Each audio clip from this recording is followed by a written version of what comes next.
Está valendo. Gravando. Tá. Começamos? Bom, boa tarde, Começando. né? Quase boa noite. Nós somos do SEBO, Sociedade de Estudos do Brasil Oitocentista, ligado ao departamento da UFC. É um grupo de muito mais de trabalho, né? Um pouco de pesquisa, mas muito mais de trabalho. Meu nome é Reginaldo Alves de Araújo, sou doutor pela mesma instituição. Estou aqui com meu colega, parceiro e o amigo de luta aqui, Eilio Fagner. Olá, satisfação, Reginaldo.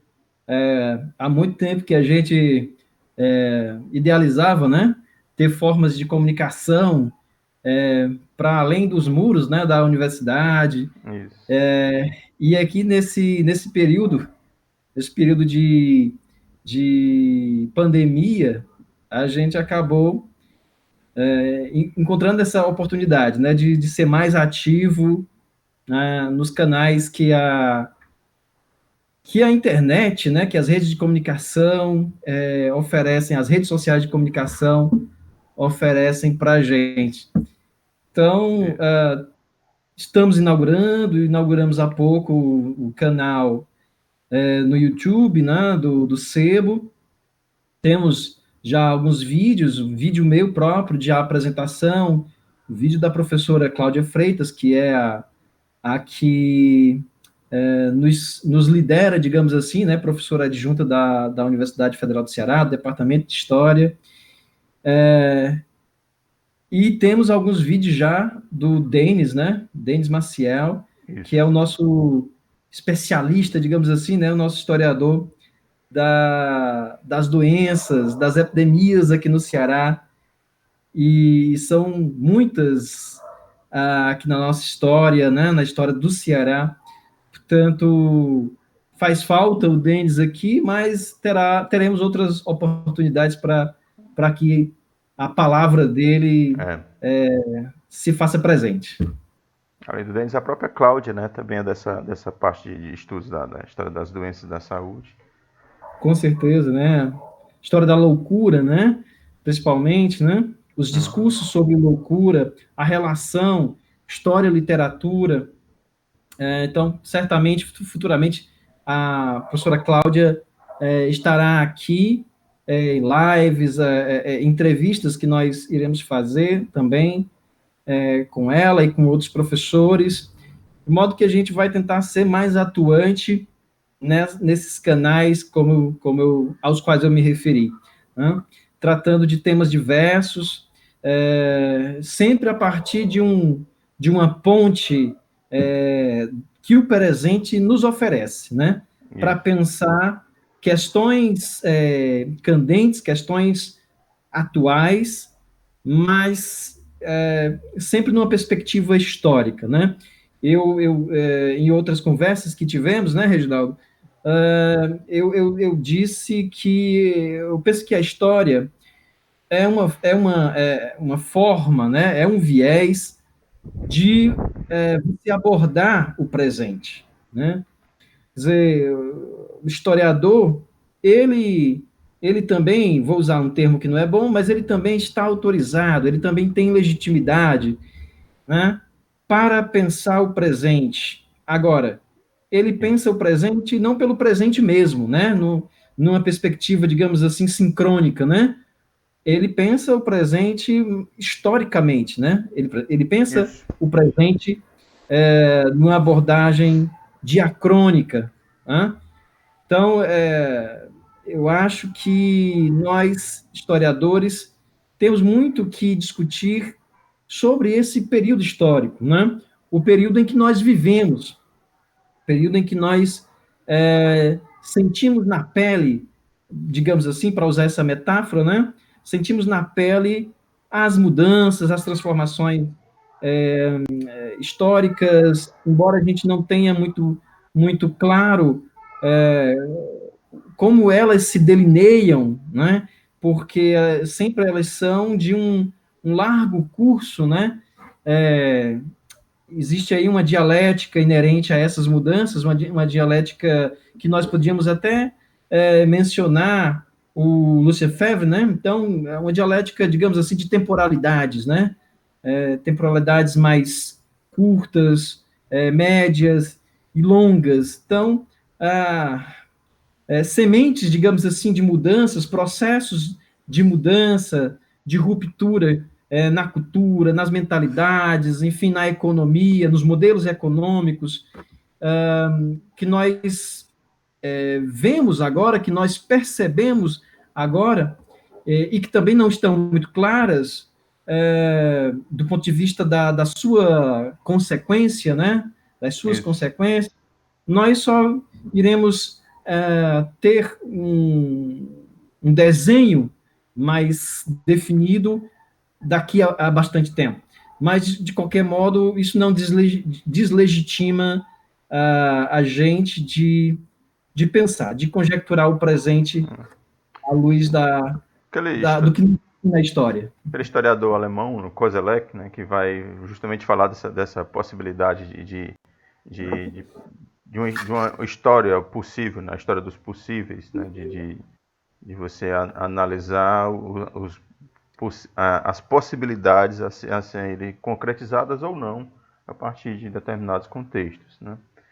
Bom, para pegar aqui o nosso tema, a questão da como a direita, não só brasileira, mas a direita internacional, vem recorrendo a temas da literatura histórica, né, conceitos de história, se apropriando desses conceitos e ressignificando esses conceitos, né, como, por exemplo, a questão lá do nazismo, mas no meados do ano passado começou a surgir um discurso de que o nazismo era um regime de esquerda, e atrelado a esse discurso de que o nazismo era um regime de esquerda, surgiu também a ideia de que ditadura era quase sinônimo de governo de esquerda.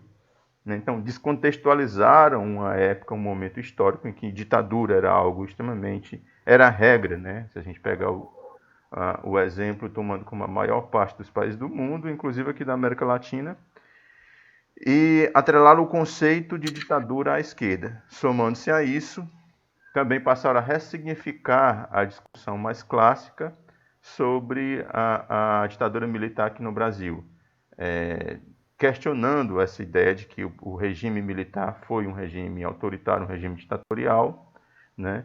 E querendo construir um novo sentido para essa intervenção dos militares na política brasileira, como algo positivo, algo necessário, evitando, segundo essa definição dessa direita, dessa nova, entre aspas, dessa direita brasileira, de que foi para evitar uma suposta ditadura de esquerda, né? Então, para a gente conversar um pouco sobre esses temas, o que o colega teria a comentar sobre esse ataque,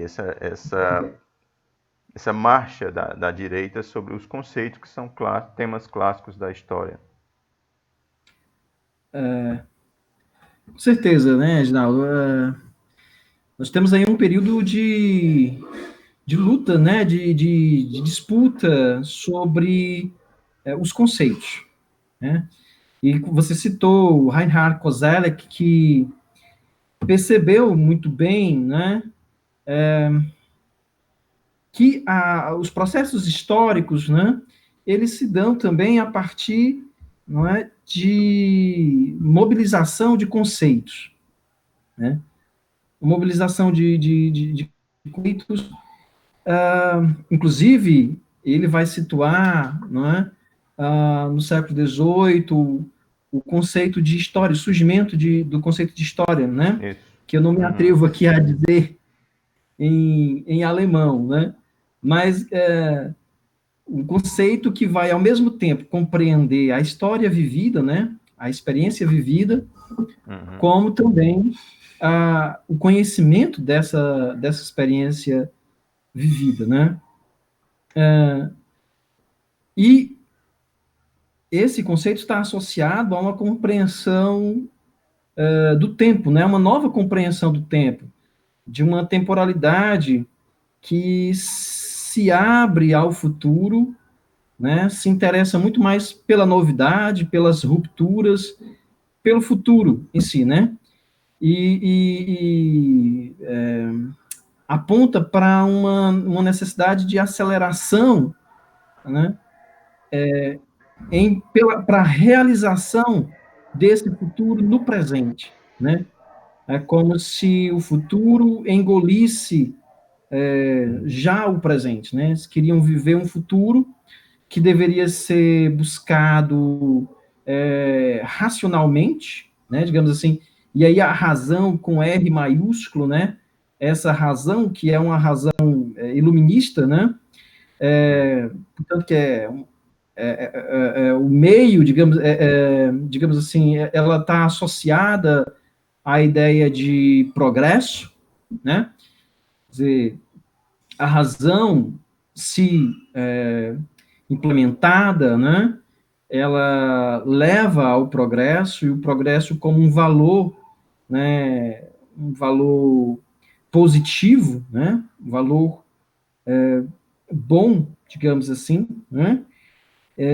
A ideia de progresso também pressupõe um tempo linear, né, em direção acelerada a um futuro, né? Enfim, e repito, um futuro que é quase que antecipado, digamos assim, racionalmente, né? Bem, é claro que essa visão, uma visão burguesa, ela legitima diversos outros processos, né? Processos de colonização, processos de legitimação de domínios e tudo mais, né? Bem, para não me estender e me voltar para a provocação colocada pelo amigo, penso que, de novo, estamos nós, né, nos havendo com essa disputa em torno dos conceitos. E o amigo disse alguns, né? O próprio conceito de história, conceito de nazismo, de ditadura. Quer dizer, se tenta agora dissolver, né? Talvez a palavra não seja essa, alguns conceitos com os quais nós trabalhávamos com um certo consenso, né? Por exemplo, o conceito de nazismo, que ele está compreendido pelos regimes fascistas, né? Uhum. Isso. Pelos regimes fascistas. Então, parte também dessa confusão que a direita faz agora, e não é à toa, né? Não é à toa, digamos assim, um revisionismo, né? Que se quer empreender, e um revisionismo para se contar a história à luz da ideologia da direita e da extrema direita, né? Porque a extrema direita, a, a meu ver, ela pressupõe, né, a, o falseamento, né, a falseabilidade das ideias, sobretudo no que concerne à história, a Isso. leitura da história, né? Eilo. É interessante como esse uso da história, né, essa apropriação desses conceitos da história, acaba coincidindo ou dialogando com determinadas interpretações da historiografia também, né, que é aquela história mais, como é que eu posso dizer, pós-modernista, que vai nessa onda de que toda interpretação é possível, né, de que não existiria a história seria um discurso literal. Não estou dizendo não negando essa interpretação lá do Michel Dissertor, de que a história é um meio termo, né, entre literatura e ciência, é uma terceira coisa, mas que os caras vão dizer que, né, vão fincar o pé que é realmente literatura, enquanto literatura cabe toda interpretação. Né? Você pega, né, principalmente a questão de uma década atrás, um pouco mais, um pouco menos, e essa corrente tornou muito forte, né? E como essa visão, essa releitura da história, pegando conceitos que eram clássicos, que já eram batidos, né? Consenso entre historiadores, como o amigo muito bem colocou, de que nazismo era um regime de direita, de que a ditadura militar, que o período do regime militar foi um período ditatorial, porque houve cessão das liberdades, e ela traz, vem a reboque dessa chave que foi criada pela própria historiografia para ressignificar e dar um outro sentido a esses conceitos, né? Vem atacar literalmente a história. E aí se soma com a política do governo atual de resistir à profissionalização do historiador, né? A regulamentação da profissão de historiador, né? Temendo aí, ou talvez pensando em uma possível história oficial bancada pelo governo do Estado, a reboque daquele discurso que o vice-presidente, o general Mourão, já havia falado na época de campanha, que caso sendo eleito, os livros didáticos teriam que ser reescritos, né, os livros didáticos de história em específico. Né? Então, pegando aqui como esses instrumentais teóricos que a gente tem, né, para dialogar, para analisar, para nos ajudar a pensar, um discípulo do Koselleck, né, o Husen, né, acho que alemão também, ele vai falar justamente disso, né, como é que essa apropriação e uso da história pela setores da sociedade dentro de uma proposta política, um programa político, um projeto de governo, ao qual ele se apropria da história e faz uso da história para atender essa finalidade política. Aí dá para a gente ligar também isso a uma outra tradição da historiografia, por exemplo, se você pegar, não sei se tu já teve a oportunidade de pegar livro de memorialista, de cidade pequena. Já teve essa experiência? Não. Ainda não fiz isso, não. Eles vão alencar a história do pioneirismo, né? O primeiro não sei o quê, a primeira igreja, a primeira missa a ser rezada. Né? Normalmente, né, claro que há variações entre um memorialista para outro, né, mas tem uma boa parte dessas obras tem esse arcabouço, essa linha, né, que caracteriza o estilo de escrita deles. E é muito comum as pessoas fazerem uma história onde inserindo dando um protagonismo para a sua família dentro da história. Né, os primeiros povoadores, quando os Linhares chegaram na Vila de Sobral, quando os Gomes chegaram em tal local, que começaram a fazer tais e tais ações. Né? Então, para incluir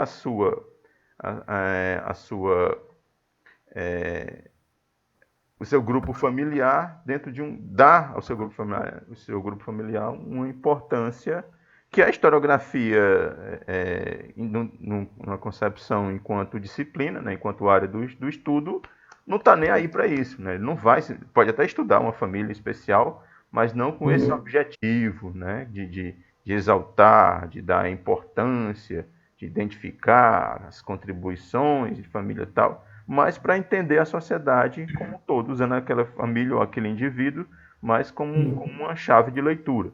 Né? Então, tem algo parecido com isso, pelo menos na minha leitura, nessa ação do governo atual. Eu quero dar um outro sentido para a história, me apropriando ressignificando, né? Negando essas interpretações clássicas da historiografia e dando um outro sentido a elas, né? ditadura militar foi positiva, na verdade foi para evitar um golpe de esquerda, muito embora todos os historiadores que a gente conhece, pelo menos que eu conheço, que analisam o período militar, não via a ameaça de um possível golpe comunista, dos comunistas ocuparem o poder, mas está lá nas discussões do governo atual, né, e de seus ideólogos, que isso teria sido para evitar um golpe militar.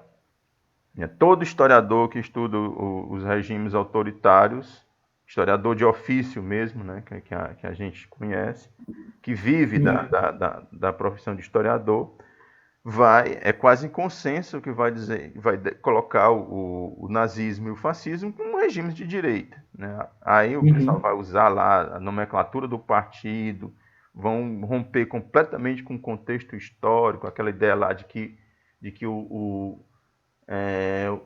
como é o nomezinho lá do partido alemão, do partido do nazismo? Era o Partido Nacional Socialista. Nacional Socialista dos Trabalhadores Alemães, é isso mesmo, né? Então vão usar esse termo aí, porque o termo socialista era um conceito em disputa naquele momento e os caras ignoram completamente. Já era um conceito em disputa. Isso, já era um conceito em disputa. Né?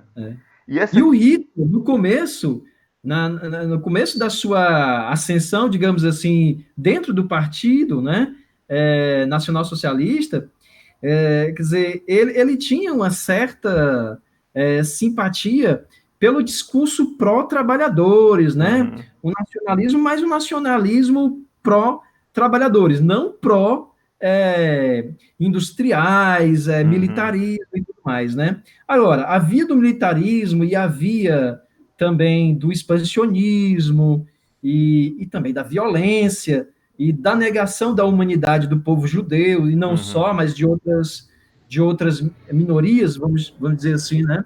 Se impôs na mentalidade, né, na cabeça do Hitler. E ele empreende essa disputa dentro do próprio partido para depois conseguir espaço e imprimir ao partido aquela perspectiva que ele tinha, né?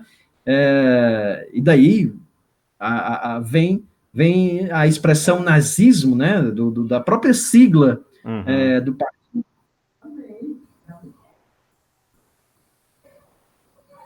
Tem um outro barulho aí? Tá me ouvindo? Estou te ouvindo. Beleza. Mas continue, eu te interrompi. Não, tá tranquilo. Falando também assim, é interessante, ficar trocando as telas aqui para aparecer.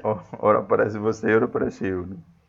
Claro. É interessante aqui também a gente perceber que essa uso que o governo atual está querendo fazer da história lembra justamente a chamada história pátria, né? Quando ela surgiu lá, o próprio Kozelek aborda ela no seu livro, né?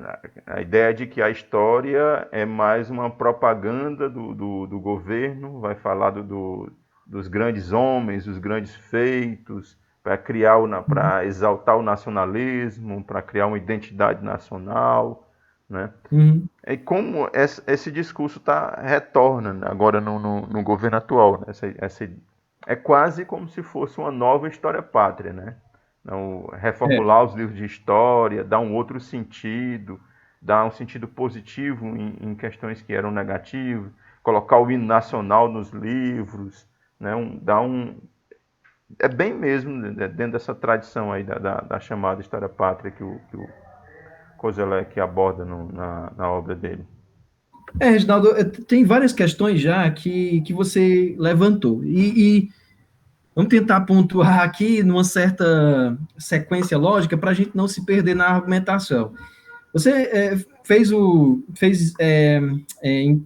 considerações, por exemplo, acerca da própria guinada que a história deu, né, nas últimas décadas do século passado, do século XX, né, uma guinada subjetivista, ficcional, digamos assim, uma guinada que relativizava conceitos até então muito sólidos, talvez sólidos demais, né, na história, na escrita da história, como o conceito de verdade, por exemplo, né, Isso. identificação entre o texto narrativo, o texto histórico, né, a narrativa histórica, com a realidade, a identificação das fontes com a própria realidade, como se fossem fragmentos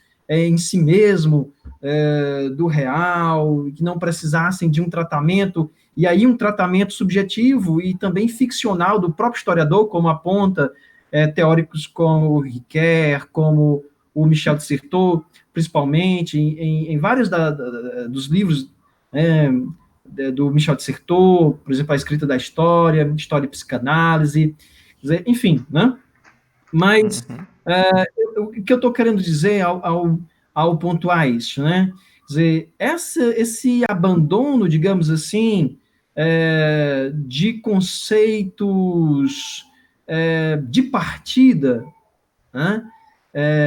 Dos historiadores, também é algo problemático, né? Porque aí se você não trabalha com uma ideia eu não digo de verdade com V maiúsculo, né? Como se fazia na história dita positivista, né? Se você não trabalha minimamente com a ideia de veridição, né, de um discurso que tende, né, que procura ser, por várias mediações, o tratamento com a fonte, o debate historiográfico, se você não trabalha com a ideia de que o discurso do historiador é um discurso que pretende ser verdadeiro, digamos assim, que é o debate teórico-metodológico que Carlo Ginzburg faz em alguns dos seus livros, né? O Fio e os Rastros, né? O próprio Raízes, né? De um paradigma indiciário, né? Exatamente, sobretudo nesse capítulo. Enfim, se você não trabalha com essa ideia, fica muito difícil, porque aí a direita, embora muita gente entenda que a direita é burra, né? Há uma direita burra, mas também há uma direita que é formuladora, né? Que lê a esquerda, né? Que lê a esquerda, que lê os teóricos da esquerda, que lê os formuladores, os teóricos sociais da esquerda, né? Então, essa direita que pensa, digamos assim, vai pegar aqueles pontos que, a partir do campo do pensamento, eu não quero reduzir e dizer que é um pensamento de esquerda, mas eu vou ampliar. No âmbito das ciências humanas em geral, né? Que tende a ser um campo mais progressista, pelo menos mais humanista, digamos assim, né? Mais próximo dos valores da esquerda, né? Vamos supor dessa forma. Essa direita que pensa pode pegar esse pensamento humanista, esse pensamento mais progressista no contrapé, né? Em pontos frágeis, né? Quer dizer, o que eu estou querendo dizer é que eu tendo a concordar com muito do que o historiador espanhol recém-falecido Josep Fontana fala, né? Nos seus livros, né? Ele faz uma crítica na História dos Homens, por exemplo, que é uma obra gigantesca, né? Em vários sentidos, né? Tanto de volume de páginas, como também aliás, número de páginas, né? Como também da densidade da discussão que ele faz, né? Então, eu tendo a concordar com a crítica que ele faz em alguns aspectos à história estruturalista, à história pós-moderna, pós-estruturalista, melhor dizendo, né? Que a partir de Derrida, a partir de vários outros autores, né? irá praticamente levar a escrita da história a um ceticismo teórico epistemológico medonho, né? A Uhum. impossibilidade do conhecimento histórico, a identificação improfícua, digamos assim, da história à literatura. O Ginsburg até fala, quer dizer, a questão não a questão não, o problema não é você identificar a escrita da história, a narrativa, né, a narrativa literária, a narrativa ficcional. Quer dizer, o historiador ele pode usar até elementos ficcionais. Né? O Michel de Certeau também fala isso. Por exemplo, na própria hipótese que o historiador levanta, e ele precisa levantar para elaborar, para construir o seu objeto, para cair em campo, né, e levantar fontes, enfim. A própria hipótese tem um teor ficcional, Uhum. não Uhum. é? Uhum. E Isso. depois você vai testar aquela hipótese, aquele teor ficcional, Uhum. né? Você vai testar o quê? Confrontando com a documentação, né?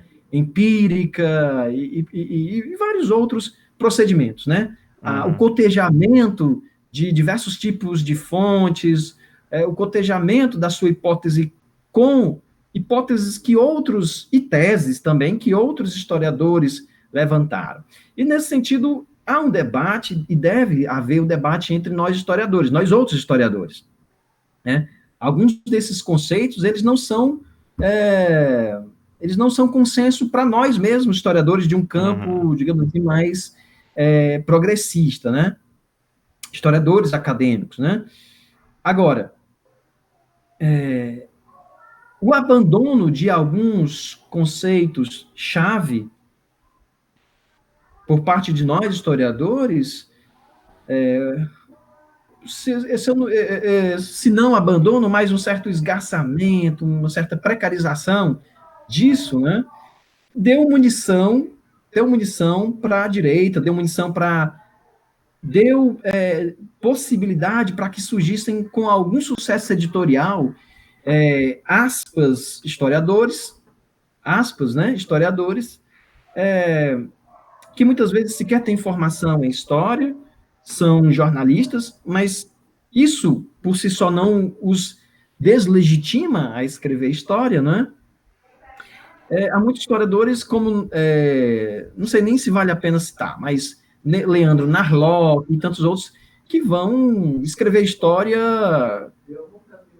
articulando fake news, Uhum. né? Uhum. Quer dizer, então, não é de agora, por exemplo, os primeiros livros do Leandro Narlock e outros autores, e isso é um fenômeno mundial, não é só no Brasil, né? O fenômeno, portanto, de você criar opiniões, criar uma leitura do passado, com base em falseabilidades, em falseamentos, em fake news, quer dizer, esse fenômeno, ele se deu em paralelo, tanto entre historiadores, né, que se arvoraram a escrever a história, e a história verdadeira, digamos assim, né, Uhum. meio como um Don Quixote às avessas, né, que eram caras que iriam contar a verdadeira história, que a história acadêmica estava sonegando, né? Então, o cara vai dizer lá que, bem, nem me arrisco a dizer o que está escrito nesses livros, né? Por exemplo, do Leandro Narlock, porque eu sequer li, mas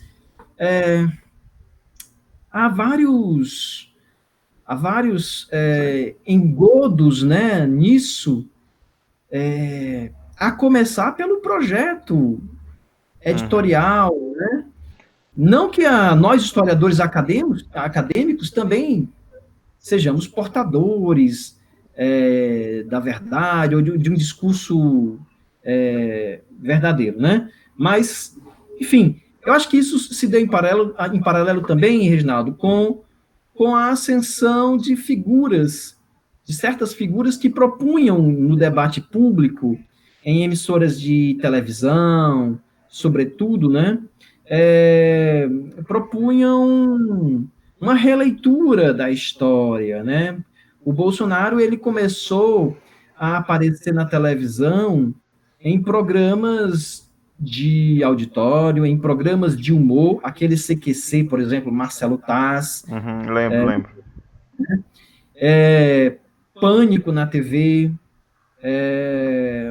e programas de auditório, né? Programas de auditório e aquela Gimenez, né? Luciana Gimenez Uhum, e pessoas assim, né? Chamavam o Bolsonaro sob o título do ridículo, do exótico, do uhum, risível, só que isso também era uma licença para que o Bolsonaro se tornasse mais conhecido e dissesse coisas que iam ao encontro do que muita gente pensa realmente. uhum, Muita gente pensa, e aqui eu digo muita gente, sem ter um dado matemático, estatístico para isso. Eu acho que nem é possível fazer.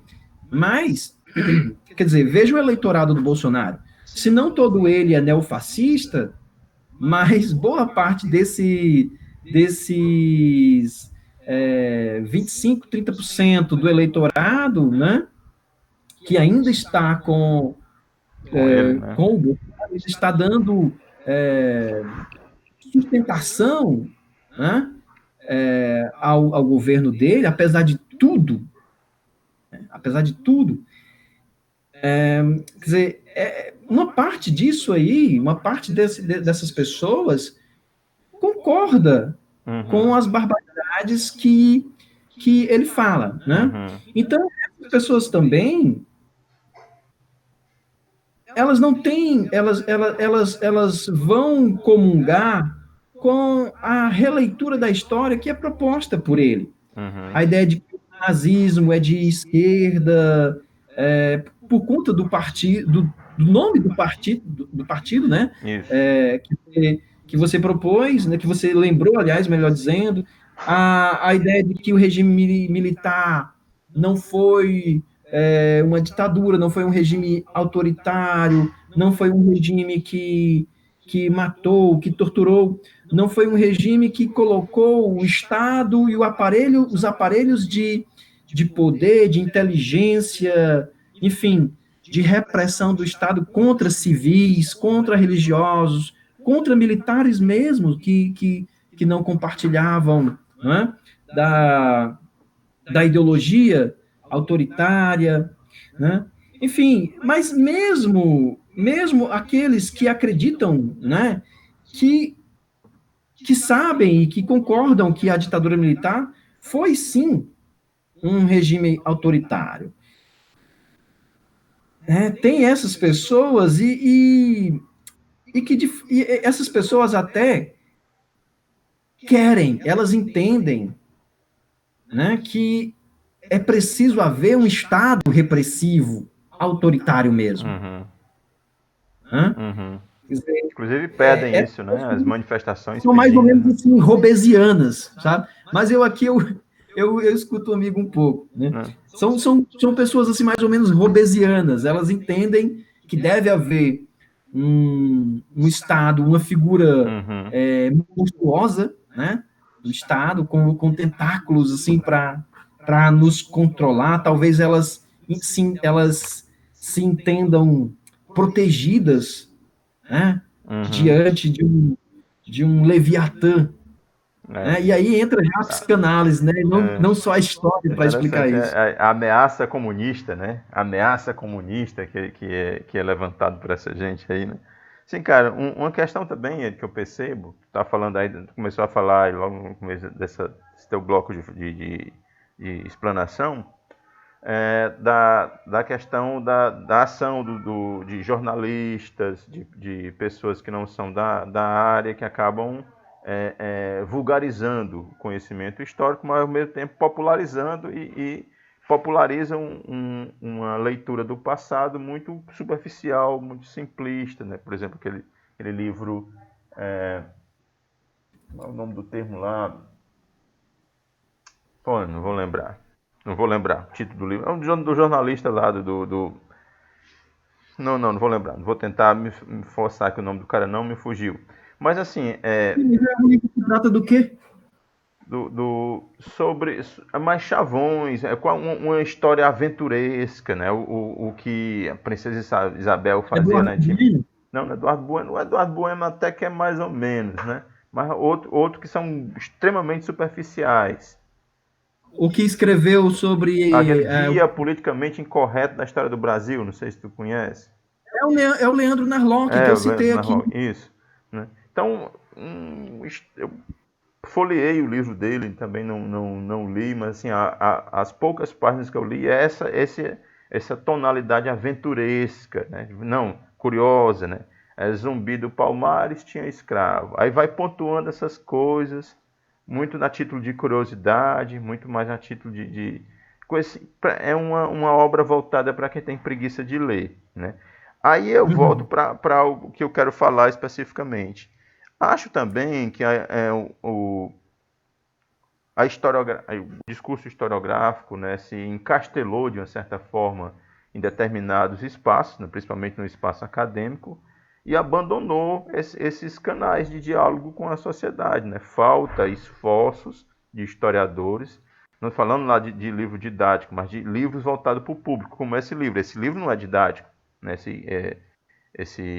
Como é o nome, o título do livro? Guia Politicamente Incorreto, É. Guia Politicamente Incorreto da História do Brasil, né? Não é um livro didático, é voltado para o público, no geral, né? Mas falta uma iniciativa parecida com essa, só que levado mais a sério, né? Por parte de historiadores. Teve um esforço Pô, tô péssimo para lembrar do nome dos caras. História do Brasil, acho que foi do Vanfas, não. Boris Fausto? Boris Fausto. Boris Fausto. Né, que tem mais essa Tem intenção. vários, né, Reginaldo? Tem o Boris Fausto, tem a própria Mary Del Priori, agora a Líria Moritz Schwartz fez em parceria também com a Heloísa Starling uma biografia, né? Brasil, uma Uhum. biografia, que é uma obra volumosa e que também. Mas aí é para quem tem coragem de ler, né? Pois é, Porque. eu estou falando assim dessas simplificações.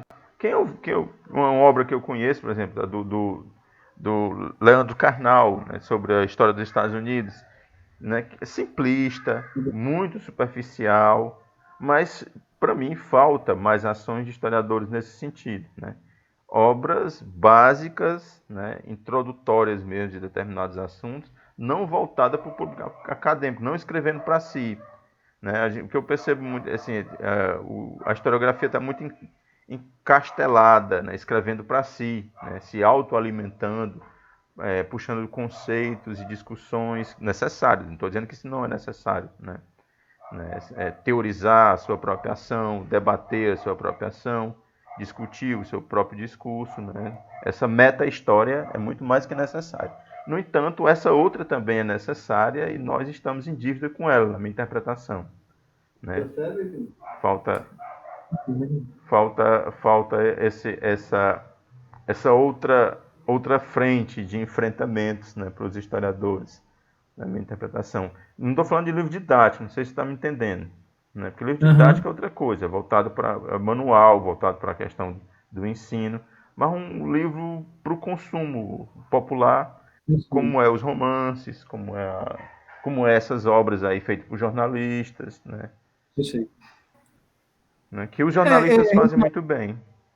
tem iniciativas, por exemplo, na França, né? Uhum. Iniciativas nesse sentido que você fala, que talvez precisasse ser feito aqui no Brasil, pelo menos com um esforço de editorial e de divulgação maior, né? Pelo menos eu desconheço que isso seja feito aqui no Brasil. Por exemplo, o Legoff faz um livro, A Idade Média, cara, aos meus netos, né? Uhum. Outro vai e fala sobre a Revolução Francesa também, a Revolução Francesa explicada aos meus netos, e por aí vai, né? Uhum. Então, acho que no Brasil poderia ter isso, porque são livros menores, numa linguagem bem acessível, e é como se as crianças, né, os estudantes, não necessariamente crianças, fossem entrevistando o autor, a sua maneira, né? E olhe que eles fazem perguntas. Você que está em sala de aula, os alunos, às vezes, aqueles perspicazes, mais sagazes, fazem perguntas que nos deixam balançados, né? Às vezes nos deixam um pouco desequilibrados, e aí e nos forçam a pesquisa também, né? Nos forçam a pesquisa. Então, talvez fosse necessário isso, por exemplo, o Estado Novo explicado aos meus netos, né? A escravidão no Brasil explicada, enfim, eu acho que poderia ter iniciativa nesse sentido, né? Um livro de história sem bibliografia, sem nota de rodapé, né? Um livro de história com uma linguagem básica, partindo do pressuposto de que eu estou escrevendo para um indivíduo que não detém os conceitos básicos. Então, não cabe, né, em um livro de história assim você discutir teoria. Seria uma obra mais afirmativa. A história, assim, tem tais e tais e tais e tais interpretações, mais afirmativa. É difícil, Reginaldo, porque, assim, mas não é impossível. Mas é difícil porque isso é uma questão de cultura. Talvez citando Pierre Bourdieu, pois é, nós podemos dizer que isso é um hábito, né? É um hábito próprio do campo acadêmico, do campo científico, do campo histórico, né? Historiográfico, né? Então, nós somos, aspas aí, condicionados, né? Por esse hábito, né? A erudição, ela é a nossa moeda, é o nosso capital cultural, simbólico, né?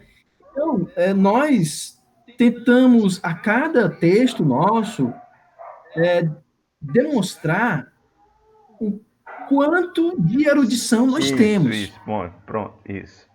Pois é, para que a gente mostre como nós somos distintos em relação aos nossos pares. Isso, né? Se afirmar entre os pares. E esse processo de distinção, que é também um conceito do Bourdieu, esse processo de distinção, ele é mobilizado com muita força e ferocidade, às vezes, né? Porque faz parte de um processo de construção de uma identidade. Isso. Uma identidade de intelectual, de erudito, entendeu? Então, aí é que está, a gente tem que sopesar entre, e isso é necessário mesmo. Eu não estou colocando isso só como uma crítica. Então, por um lado, a gente tem que sopesar entre essa identidade acadêmica e de intelectual que a gente constrói e que, venhamos e convenhamos, a gente é até mesmo estimulado, durante toda a nossa vida acadêmica, estimulado a construir essa identidade, mas a gente tem que sopesar entre isto e a necessidade da comunicação com esse público maior que você fala. Isso. Cara... E aí, Reginaldo, eu penso que um canal como este é um espaço para a gente valorizar, para, sabe, nos agarrar, para a gente se agarrar a ele, né? E fazermos isso que você está propondo. Né? Uma conversa mais informal, mais suave, sem o peso da erudição, aquela roupagem da erudição, né? Sem nos preocuparmos se a gente vai estar aqui operando um discurso, né, uma linguagem erudita, uma linguagem que vai ser aplaudida pelos nossos pares da academia. Não, acho que aqui é o espaço para a gente vir, claro, com rigor, com seriedade, comunicando um conhecimento cientificamente produzido, com seriedade, mas dentro dos parâmetros, digamos assim, acadêmicos, né, que estão em voga na academia, mas o desafio é fazer essa comunicação com o grande público. E a gente também tem que romper uma barreira, porque para um vídeo como esse que a gente está fazendo aqui circular para um público maior, é algo também muito difícil. Porque também tem uma outra questão que eu queria colocar para você comentar, Reginaldo, que é a da cultura, a da cultura não sei, eu vou colocar de uma maneira que não é técnica, digamos assim, a cultura da velocidade, né?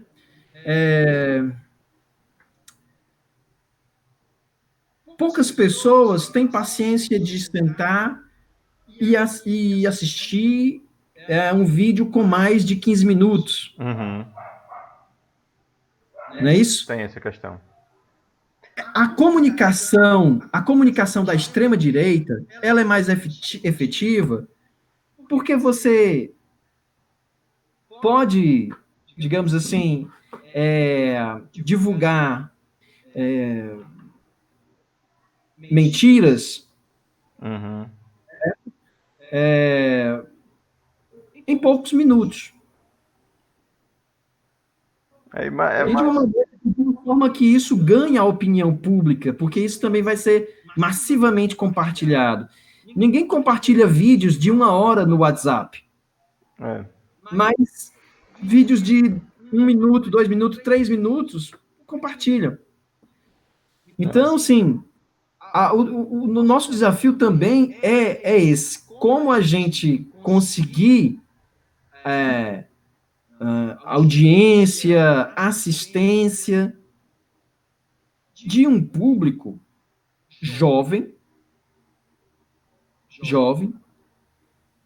que não tem essa cultura, cada vez menos tem, né, de sentar e assistir a uma videoaula, assistir a uma videopalestra, digamos assim, entendeu? Que vai durar 40 minutos, 50 minutos.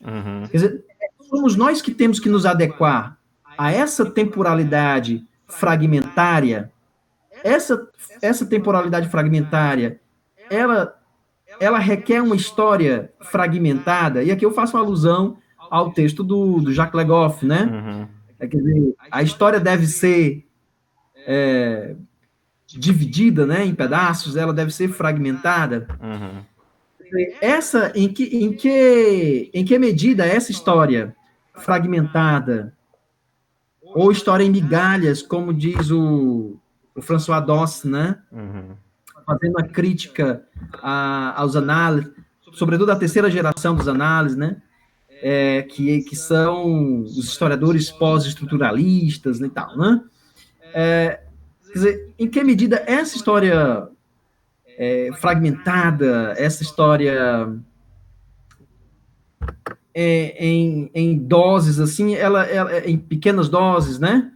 Ela não serve também a essa confusão dos conceitos e, portanto, informa também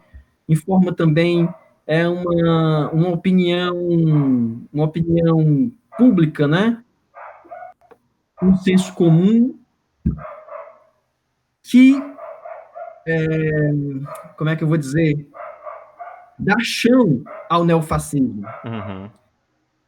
Queria que o amigo comentasse. Beleza.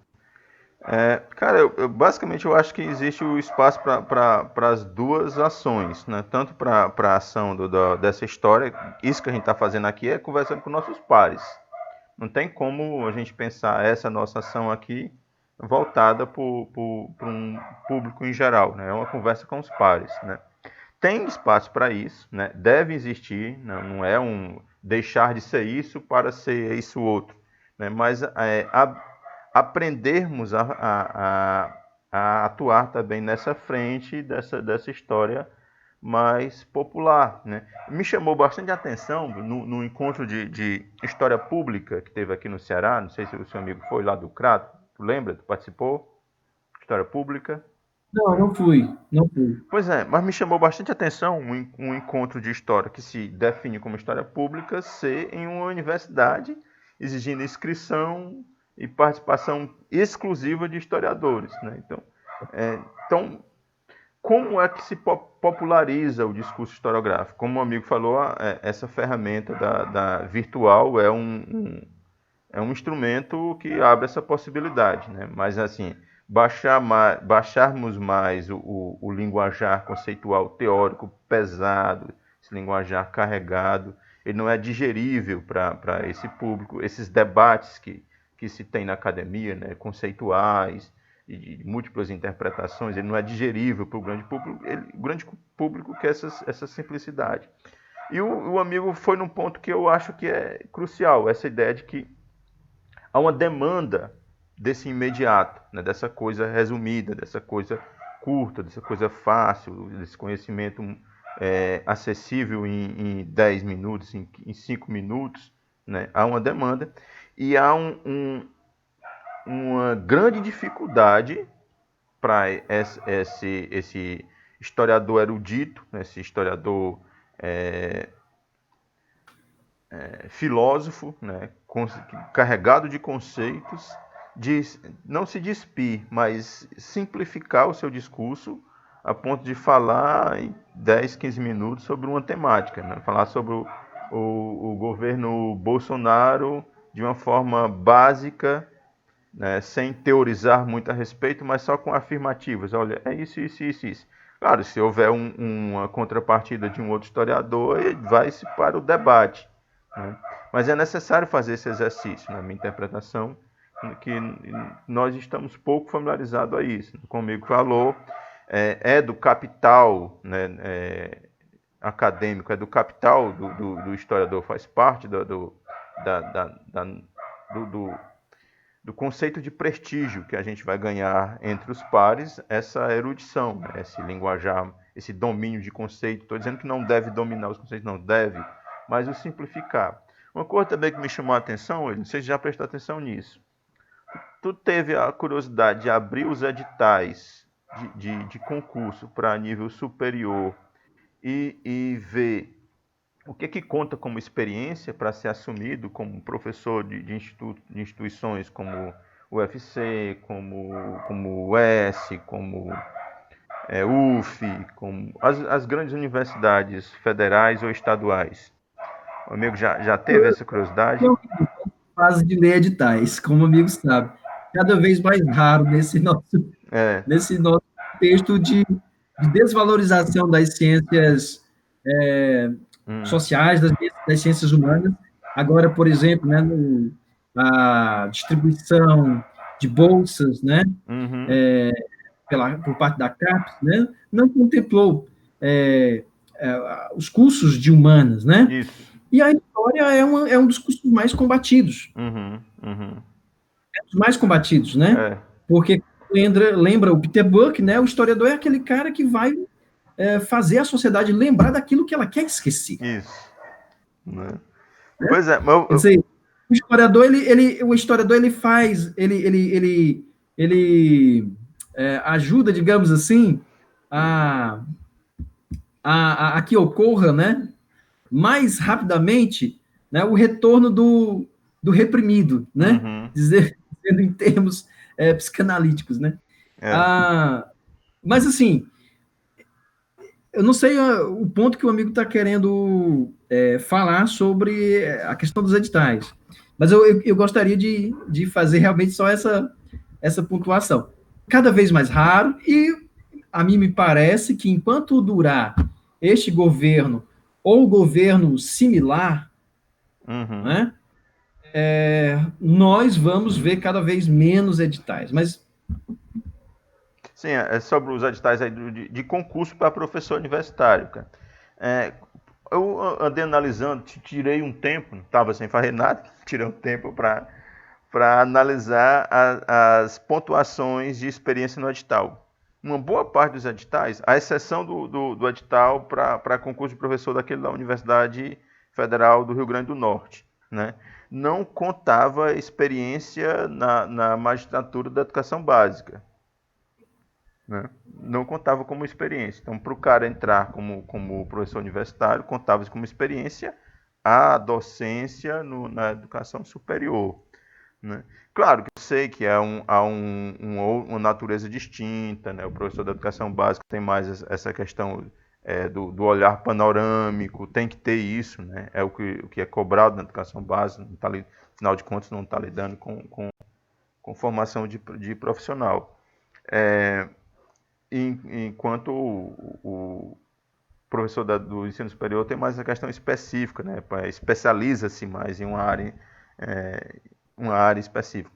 Mas é interessante que dentro do nosso ofício haja essa mentalidade erudita, já entranhada, né? Que desconsidera a experiência na educação básica como uma experiência docente, e que a experiência docente, ou seria uma subdocência, né?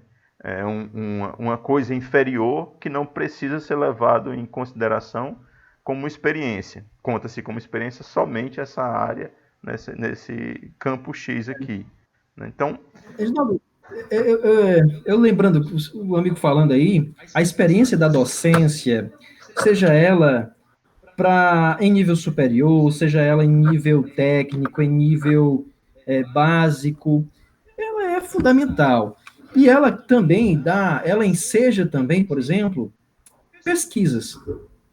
Eu lembro de uma biografia escrita pelo Brian de Palmer, que é uma biografia sobre o Edward Paul Thompson, né?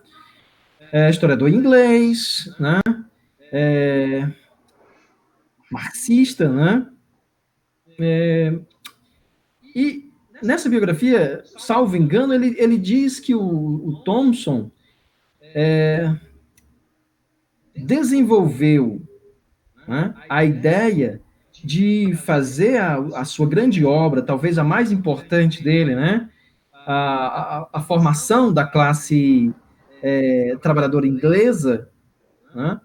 Obra em 3 volumes, a partir da experiência de docência em turno noturno, educação. docência de professores, né? Já adultos, Isso, claro. isso. Né? Então, veja, um historiador, talvez um dos mais importantes do século XX. Pois é, mas Talvez não, deixa certamente. eu só concluir Né? o meu raciocínio que eu estava anteriormente tentando.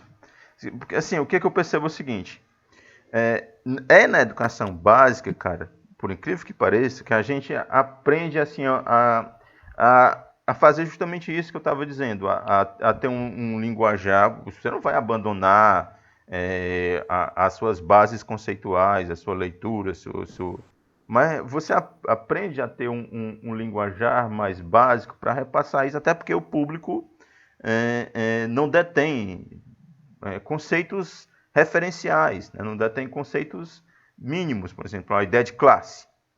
Se você está dando aula na educação básica, você tem que primeiro parar para explicar o conceito de classe. Se você está na educação superior, o professor não vai se preocupar em explicar esse conceito, que já parte, uma boa parte dele já parte que é algo dado, né? Que é algo já superado. Não tem que debater isso. Muito embora que a gente sabe, né, que tem conceito lá de classe do Thompson, conceito de classe de não sei quem, de não sei quem. Não, isso aí é uma complexidade, né? Pois é. Mas o amigo está entendendo o que eu estou tentando dizer? Que sim, Sim, claro. que na educação básica você aprende a ter um linguajar mais rasteiro, né? Porque você tem que se preocupar com como que o indivíduo vai receber a sua aula, vai receber a sua conversa, o seu diálogo, né? Não é só passar o diálogo que você se preocupa. Porque no ensino superior tem muito isso, né? O professor passa lá a sua aula, Se o aluno não entendeu, o problema é dele. Na educação básica, o problema é do professor, se o aluno não entendeu. Então, você aprende muito mais a ter um linguajar mais próximo do público não profissional, do público leigo, na educação básica. E, ao mesmo tempo, há uma discriminação dos professores da educação básica pela academia, pelo ensino superior. A academia existe para formar professores da educação básica e, simultaneamente, discrimina o professor da educação básica como se fosse uma subcategoria, né? Algo que não está à altura deles, né? do panteão acadêmico, né? Então, a subcategoria, o grupo menos qualificado está na educação básica, o grupo mais qualificado está no ensino superior, quando a gente sabe que isso não é verdade. Por exemplo, o amigo recentemente aprovado num concurso, embora não tenha assumido ainda, no concurso para a educação básica do estado do Ceará. Eu sou professor do estado do Ceará, da educação básica do estado do Ceará. O Denis, nosso colega também aqui do grupo, professor da educação básica do estado do Ceará. Somos doutores, né? Cada vez menos, não existe mais essa separação assim, os especialistas estão no ensino superior e os que têm uma formação mais básica, mais generalizada, estão na educação básica, mais superficial, só graduado. Não, os caras a gente está fazendo pós-graduação, mestrado, doutorado, especialização, continuamos na educação básica. E mesmo assim, essa discriminação da academia sobre esse grupo permanece, né? Eu acho, Reginaldo, se o seu amigo me permite interromper, eu nem sei se o amigo ia desenvolver mais ainda o assunto, concluí, mas o seguinte, e nesse ponto a gente até retorna à nossa conversa de partida, que são os usos políticos de conceitos e a deturpação desses conceitos, a apropriação desses conceitos na esfera política, né? Uhum. Enfim, para implementar um projeto de poder, um projeto político de direita, mas não só de extrema direita, que nega, por exemplo, não só direitos sociais, direitos civis, mas nega também a humanidade do outro, né? Uhum. Que é o básico. Veja o que o Bolsonaro está fazendo agora como presidente do país, indo na contramão do que o resto do mundo vai, independente de se ter governos de direita ou de esquerda em determinados países. A maioria dos países está afirmando a necessidade do isolamento social. Que você tem um cara que diz e daí para um número de 7 mil mortos, se fosse uma pessoa, né, caberia uma palavra de consolo, de afago à família, vai para um stand de tiro, aí o cara marca um cara que não preside e nem serve de garoto propaganda do país, porque ele não promove a boa imagem do país lá fora. Então, ele nem preside e nem digamos assim, que tem presidente que fica apenas posando como garoto propaganda do país. Mas nem isso também serve. Então, eu queria retornar à questão do ensino que o amigo colocou, porque é central, penso, na perspectiva do que a gente está falando aqui. Já tem alguns teóricos colocando o ensino como algo central, né? Central na teoria da história, na teoria, na epistemologia da história, né? Por exemplo, o amigo citou o teórico, o Jörn Husen, né? que tem livrinhos, maneira de dizer, né? Livrinhos muito bons, né? E que ele coloca, né, o ensino como algo central, porque na ponta o professor de história ele está lidando com a dimensão da construção da consciência histórica. Isso. Não é isso? Isso. Então, por exemplo, o Husserl vai dizer que a teoria da história ela não é uma coisa alheia, não é, ao ensino e nem é uma coisa alheia à vida mesma das pessoas. Né? Quer dizer, as pessoas pegam informações diversas, informações históricas diversas, porque nós não somos, né, nós professores de história, os pesquisadores de história, nós não somos os únicos que informamos historicamente as pessoas. Né? As pessoas formam eu vou chamar assim, o seu senso comum, né, histórico, né, o seu senso comum relativo a conhecimentos históricos, a temas de história, a conceitos de história, elas formam a partir de diversos meios. Televisão, rádio, veja, o governo do Vargas usou muito a rádio, né, como forma de sustentação do seu próprio regime. Isso. Né? Nazismo também não foi diferente, né? Esses filmes agora, né? Esses filmes históricos, né? Que pega o tema. Sim, o cinema é uma forma. O cinema, a mídia impressa, aí desde há muito tempo, né? Os jornais impressos, desde há muito. A internet, né? O Facebook. Nós temos que começar a discutir Facebook, nós historiadores. Né? E já começamos, mas temos que discutir mais, porque Facebook, WhatsApp, o Instagram e outras formas, né? Porque conhecimento histórico, conhecimento aspas, né? Informações, né? Informações pretensamente históricas, né?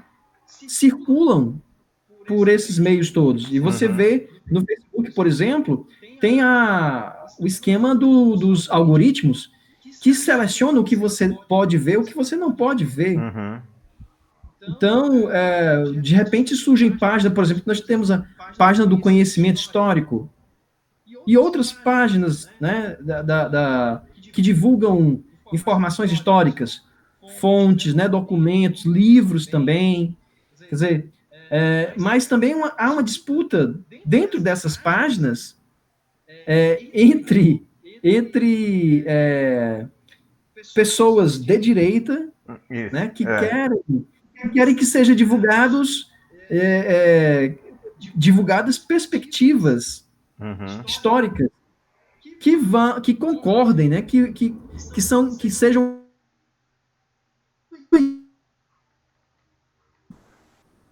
tanto era isso que eu queria Tá cortando aqui. A relação cultura e consciência histórica. Nós, professores, nós somos mediadores dessa relação, desse tripé. Prática do ensino, que é algo dialético, cultura e consciência histórica. O amigo disse, olha, nós temos que usar uma linguagem que seja acessível, assimilável para os alunos. Uma linguagem mais rasteira. Talvez não seja nem essa palavra. Eu entendo que um amigo está dizendo, mas não é rasteira no sentido depreciativo. Na verdade, nós temos que usar uma linguagem criativa.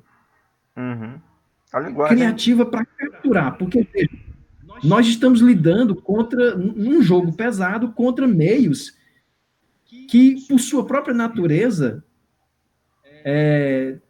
tem um poder de atração, de sedução muito maior do que o nosso. Sim. Tanto que a gente tem colegas né? que caíram nessa, né? Tem colegas professores de história que fecharam com Então, isso, com esse linguajar, com esse discurso.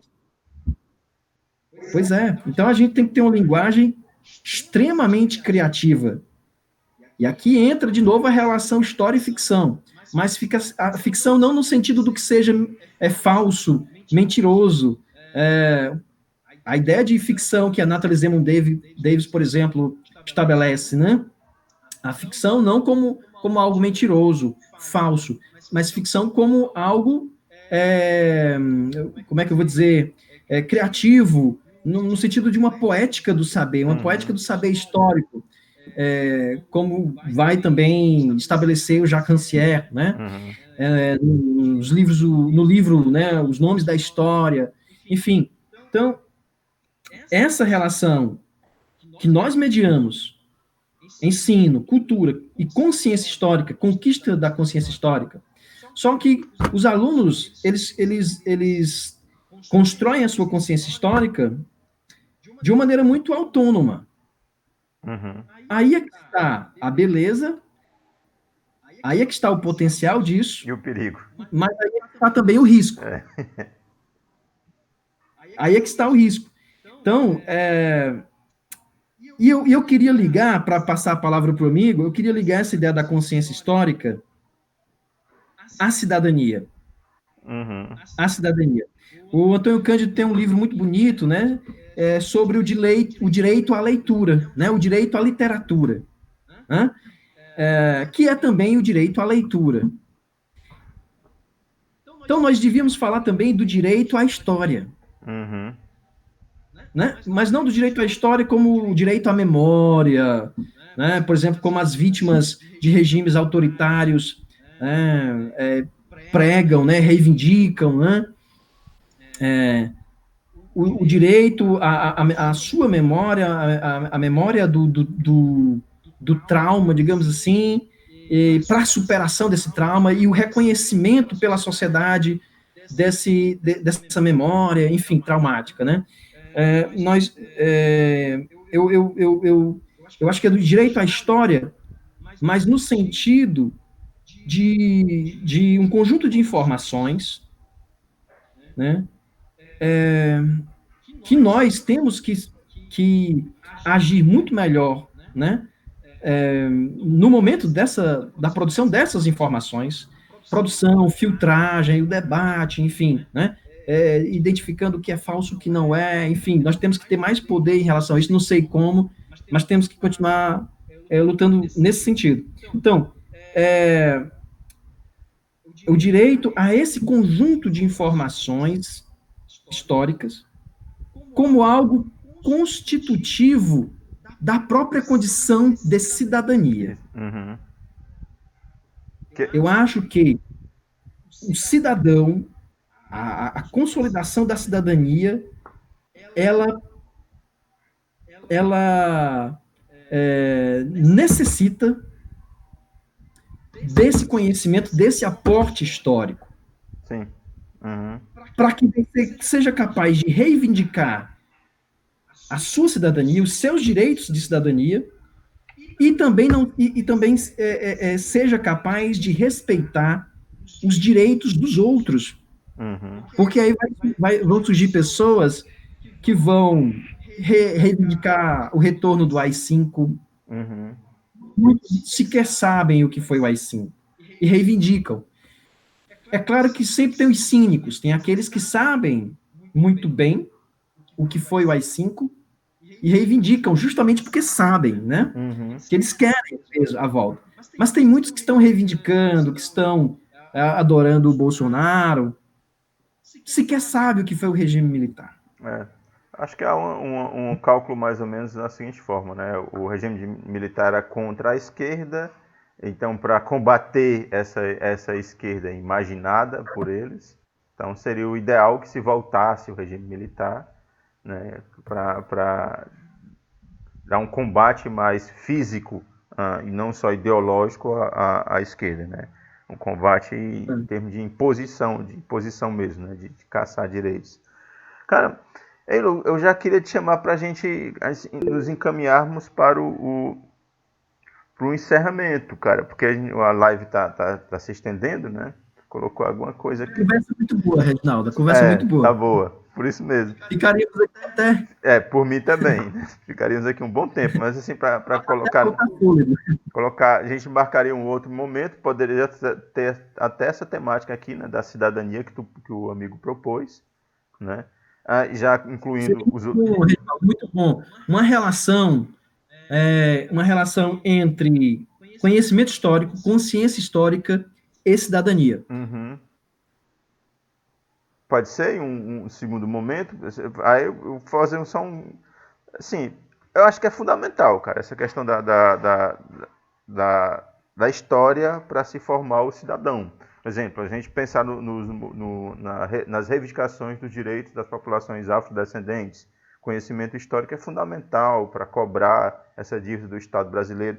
Para a gente entender essas condições de marginalização social de uma boa parte e da violência, né, sobre essas populações marginalizadas, descendentes, afrodescendentes, é necessário conhecimento histórico para nós nos entendermos enquanto sociedade, enquanto indivíduo, por exemplo. Porque o básico, falando o mais superficial possível. Por que nós falamos português? Por que nós somos um país predominantemente cristão, uma vez que estamos encravados na América?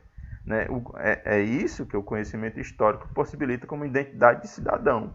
Você só compreende essas coisas tendo conhecimento histórico. Né? Compreender, por exemplo, por que uma boa parte dos países que foram colônias de exploração, são países pobres.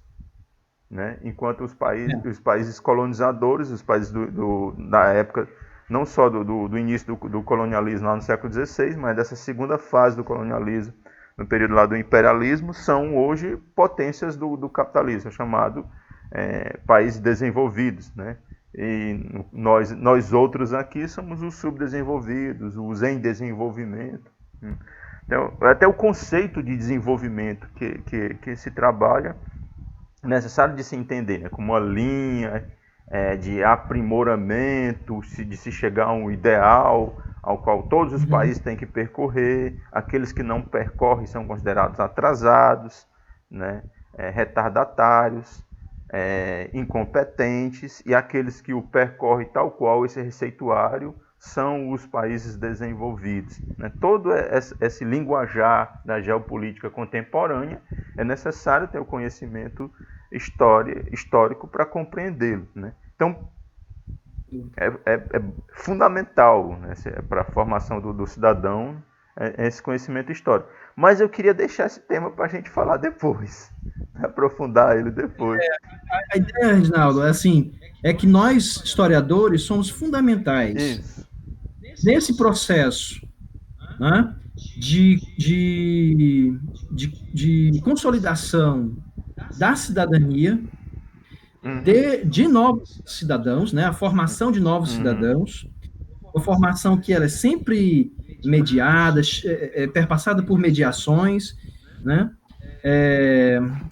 e nós somos fundamentais também para a consolidação da democracia e para a crítica da própria democracia. Né? Eu acho que nós tivemos aqui uma conversa bastante informal, muito proveitosa, mas bastante informal. Acho que a gente deixou em aberto, a gente não se limitou ao nosso tema, né? Tema inicial, que eram os conceitos, né? E a apropriação dos conceitos históricos pela direita. Mas eu acho que é isso, essa é uma primeira experiência de conversa por esse canal, e as próximas conversas nós já estaremos mais profissionalizados. É isso aí. Então, encerramos aqui, né? Valeu, um abraço, satisfação. Valeu, irmão. Um abração aí.